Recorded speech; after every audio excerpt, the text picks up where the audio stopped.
Hello everyone, welcome to Enlighten Learning. So today we are going to discuss about meaning and definition of business environment, importance of business environment and scope of business environment. This video is part 3 of business environment series. We had already discussed about meaning and definition of business, objectives of business and scope of business. अगर आपने वो video अभी तक नहीं देखी है तो please देख लीजिएगा. आज के इस वीडियो लेक्चर में we are going to discuss about meaning, definition, importance and scope of business environment. In short आज हम डिस्कस करने वाले हैं about basic information of business environment. This video is part 3. ये वीडियो आपकी पार्ट 3 हो जाती है. पार्ट 1 एंड 2 ऑलरेडी पोस्टेड है. आप प्लीज वो वीडियो देख लीजिएगा.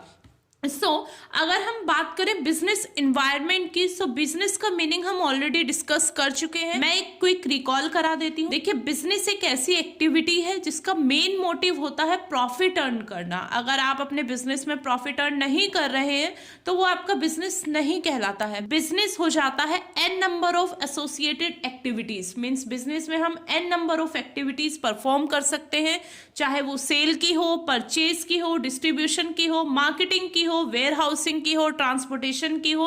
एन नंबर ऑफ एक्टिविटीज आपके बिजनेस में आ जाती हैं. सो ये बेसिक मीनिंग था बिजनेस. बिजनेस आपका एसोसिएशन है एन नंबर ऑफ एक्टिविटीज का, जिसका मेन मोटिव होता है प्रॉफिट अर्न करना.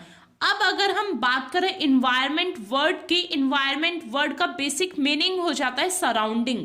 मीन्स जो आपके चारों तरफ है, और यहाँ पर वो चारों तरफ है बिजनेस के. मीन्स बिजनेस के अंदर का इन्वायरमेंट एंड बिजनेस का आउटसाइड इन्वायरमेंट आपका कहलाता है बिजनेस इन्वायरमेंट. इन्वायरमेंट में वो सभी फैक्टर्स आ जाते हैं. इन्वायरमेंट एक समीशन है, एक समराइज व्यू है उन सभी फैक्टर्स का जो कि आपके बिजनेस की डे टू डे की एक्टिविटीज पर इफेक्ट डालने वाला है. अगर मैं बात करूं बिजनेस एनवायरनमेंट की, तो यहाँ पर 2 वर्ड्स हो जाते हैं. 2 वर्ड्स के कॉम्बिनेशन से ये वर्ड बना है business environment. First one is business and second one is environment. आपको इसी तरह से अपने एग्जामिनेशन में नोट डाउन करके आना है कि business environment combines 2 words. First one is business and second one is environment. Business refers to all those activities whereas the main motive of the business is only earning profit. जहां पर business का main motive होता है profit earn करना, वो आपका कहलाता है बिजनेस. अगर मैं बात करूं एनवायरनमेंट की, एनवायरनमेंट का मीनिंग हो जाता है surroundings, surroundings of business, surroundings of enterprise and combination of those factor which affects the business day to day activities and functioning and effectiveness of business, उसे बोला जाता है business environment. We can say that business environment refers to all those aspect of surroundings of business enterprise which affect its operations and determine its effectiveness and success. Business environment में वो सभी factors आ जाते हैं business के surroundings के, चाहे वो internal हो या फिर एक्सटर्नल हो, जो कि बिजनेस के ऑपरेशंस पर अफेक्ट डालते हैं, बताते हैं कि आपका बिजनेस कितना इफेक्टिव है एंड आप कहां तक सक्सेस हासिल कर पा रहे हैं. आपकी सक्सेस को डिटरमाइन करते हैं, डिफाइन करता है आपका बिजनेस एनवायरनमेंट. आई होप आपको समझ में आया होगा. देखिए, बिजनेस एनवायरनमेंट आपके बिजनेस का सराउंडिंग है, जिसमें वो सभी फैक्टर्स आ जाते हैं, वो सभी एक्टिविटीज आ जाती हैं या फिर वो सभी इवेंट्स आ जाते हैं जो कि आपके बिजनेस की डे टू डे की फंक्शनिंग पे, इफेक्टिवनेस पे इम्पैक्ट डालते हैं, अफेक्ट डालते हैं. साथ ही बिजनेस एनवायरनमेंट एनालाइज करता है आपके बिजनेस के लिए opportunity, threat, strength and weakness. आप लोगों ने स्वॉट एनालिसिस का टॉपिक पहले क्लियर किया होगा. वो सभी पार्ट हो जाता है आपके बिजनेस एनवायरनमेंट का.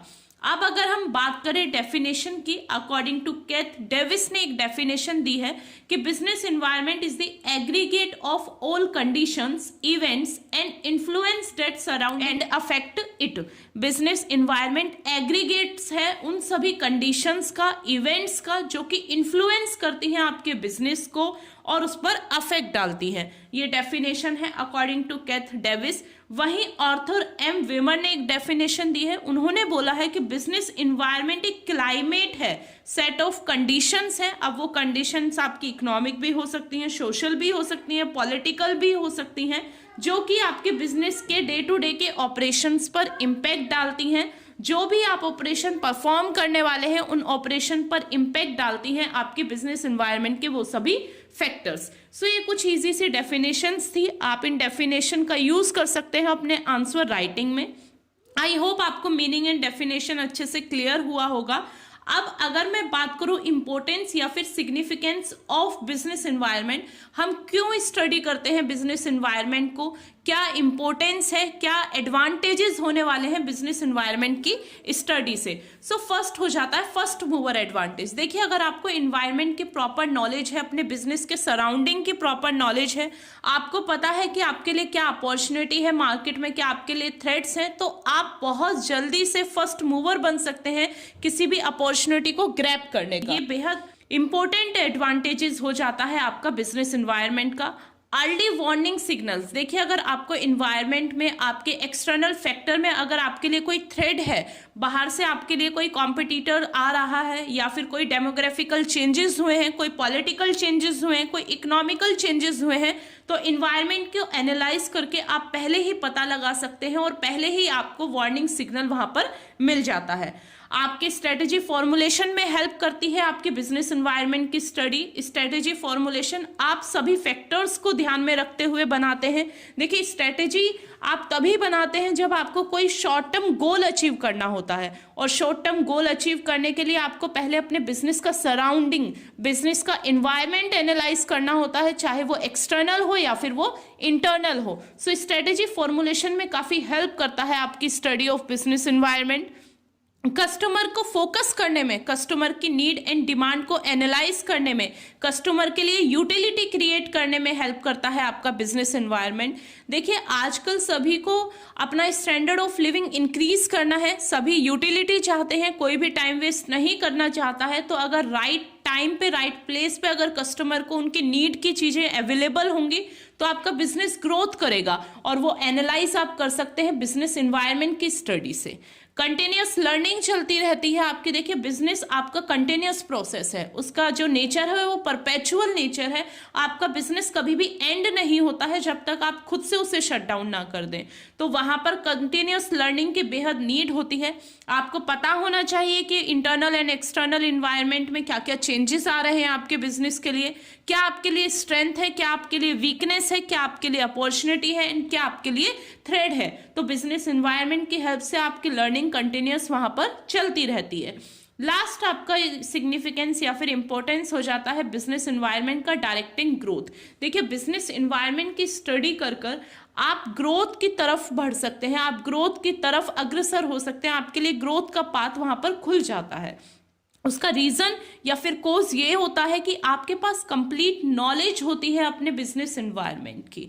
आपको पता होता है आपके कॉम्पिटिटर्स कौन है, आपको पता होता है कि आपके एम्प्लॉयज अगर डिससेटिस्फाई हैं आपसे तो वो क्यों है, उसका रीजन क्या है। आपके पास में पहले ही सिग्नल आ जाते हैं, अर्ली वार्निंग सिग्नल्स आपके पास में पहले ही होते हैं। तो आप अपने ग्रोथ को आगे एक्सपेंशन में बदल सकते हैं, अपने थ्रेड को पहले ही एनालाइज कर सकते हैं।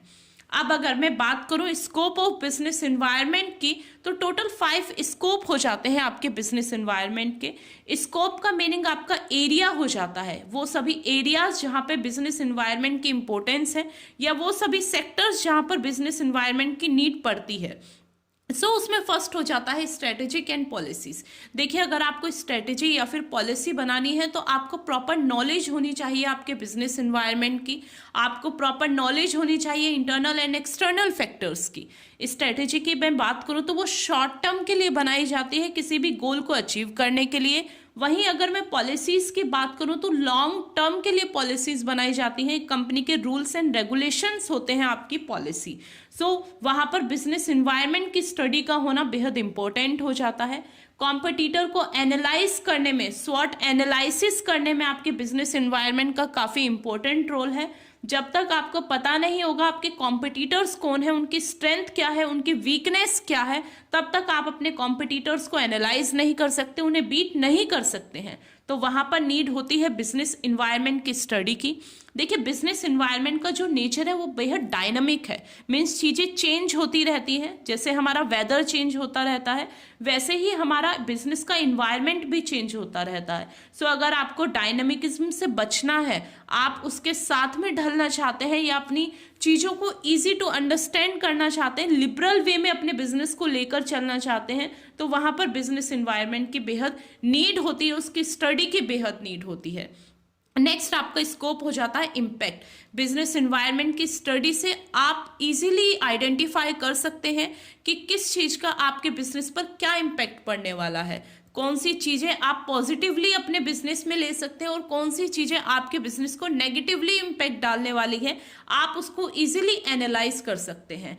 इम्पैक्ट जानने के बाद में आप उसी के अकॉर्डिंग अपनी चीज़ों को एडजस्ट कर सकते हैं। जो जो चीज़ें आपके ऊपर, आपके बिजनेस के ऊपर नेगेटिव एंड पॉजिटिव इम्पैक्ट डालने वाली हैं, आप उन्हें इजीली एनालाइज करके उनके अकॉर्डिंगली अपने बिजनेस को एडजस्ट कर सकते हैं। सो ये सभी स्कोप थे बिजनेस इन्वायरमेंट के।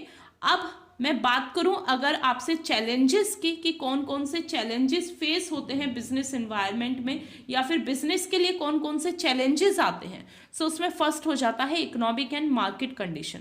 देखिए अगर आपकी इकोनॉमिक कंडीशन में कोई चेंज आया है, मार्केट कंडीशन में कोई चेंज आया है, तो वो बिजनेस इन्वायरमेंट के लिए चैलेंज हो जाता है, क्योंकि बिजनेस इन्वायरमेंट में चीज़ें कभी भी एक जैसी नहीं होती हैं। आपके बिजनेस में, आपके इन्वायरमेंट में चीज़ें बदलती रहती हैं। सो उसको एनालाइज करने के लिए आपको बेहद इंपॉर्टेंट हो जाता है कि आप अपने बिजनेस इन्वायरमेंट को एनालाइज करते रहें। वहाँ पर बात होती है इकोनॉमिक कंडीशन की एंड मार्केट कंडीशन की। देखिए अगर कोई पॉलिसी चेंज हुई है, गवर्नमेंट ने अपनी कोई पॉलिसी चेंज करी है, इकोनॉमिक सिस्टम में कोई चेंजेस आए हैं, आपके स्ट्रक्चर में कोई चेंजेस आए हैं, बिजनेस साइकिल में कोई चेंजेस आया है, तो वो आपके लिए एक चैलेंज के रूप में सामने आता है। नेक्स्ट आपके चैलेंजेस हो जाते हैं कस्टमर नीड एंड डिमांड।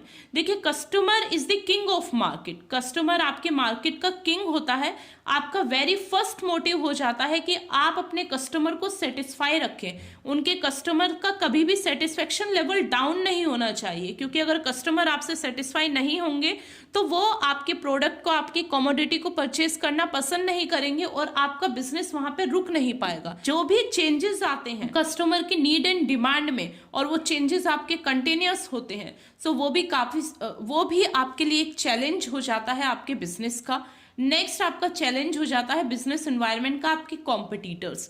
देखिए कॉम्पिटिटर्स एक्ट करते हैं as a motivator of business. अगर आपको मोटिवेट होना है तो वो मोटिवेट करने का वर्क आपका कॉम्पिटिटर ही करता है। कोई भी टेक्नोलॉजी में अपडेट आया है, कुछ भी न्यू आया है मार्केट, तो कहीं ना कहीं उसका रिस्पॉन्सिबल आपके कॉम्पिटिटर्स ही होते हैं। आपकी सक्सेस और ग्रोथ डिपेंड करती है कि आप कितना हाई टारगेट लेके चल रहे हैं और कितना हाई टारगेट से आपको मोटिवेट कर रहे हैं आपके कॉम्पिटिटर्स। सो कॉम्पिटिटर आपके लिए चैलेंजेस हो जाते हैं बिजनेस एनवायरनमेंट के। और लास्ट आपका बिजनेस एनवायरनमेंट का चैलेंज होता है न्यू अपॉर्चुनिटी एंड थ्रेट्स। देखिए मार्केट में अपॉर्चुनिटी का होना लाजमी है, मार्केट में अपॉर्चुनिटी रहती ही रहती हैं, बट उन्हें सही टाइम पे ग्रैब करना वो आपकी रिस्पॉन्सिबिलिटी है। अगर आप अपनी अपॉर्चुनिटी को डिस्कवर नहीं कर पाते हैं, उन्हें ग्रैब नहीं कर पाते हैं, तो वो आगे जाकर आपके लिए थ्रेट बन जाती हैं। सो ये बिजनेस एनवायरनमेंट का चैलेंज हो जाता है कि आप अपॉर्चुनिटी को ठीक से ग्रैब करें। अगर आपकी अपॉर्चुनिटी मिस हो जाती है तो वो आगे जाके आपके लिए थ्रेट बनने वाली है। सो ये आपको ध्यान में रखना होता है। अगर आपको प्रॉफिट अर्न करना है बिजनेस में तो आपको सही टाइम पर अपॉर्चुनिटी को ग्रैब करना ही पड़ेगा। Business firms come across various opportunity and threat on the daily basis. This leads the firm discover and grab new market in order to increase their sale volume and profit margin. अगर आप opportunity को easily grab कर पाते हैं, right time पे grab कर पाते हैं, तो उसकी हेल्प से आपको प्रॉफिट होगा, इंक्रीज होगा आपका सेल वॉल्यूम। और अगर आप अपनी अपॉर्चुनिटी को मिस कर देते हैं तो वो रीजन बनेगा आपके लिए थ्रेट का, वो रीजन बनेगा आपके लिए लॉस का। सो ये कुछ चैलेंजेस थे बिजनेस एनवायरनमेंट के। आई होप अभी तक हमने जितना स्टडी किया है आपको अच्छे से क्लियर हुआ होगा। आज के इस वीडियो में हमने स्टडी किया है meaning and definition of business environment, significance या फिर importance of business environment, scope of business environment and lastly challenges of business environment. I hope ये वीडियो आपके लिए बेनिफिशियल रही होगी। If you like this video then please do like, share and subscribe. Thank you for watching this video guys.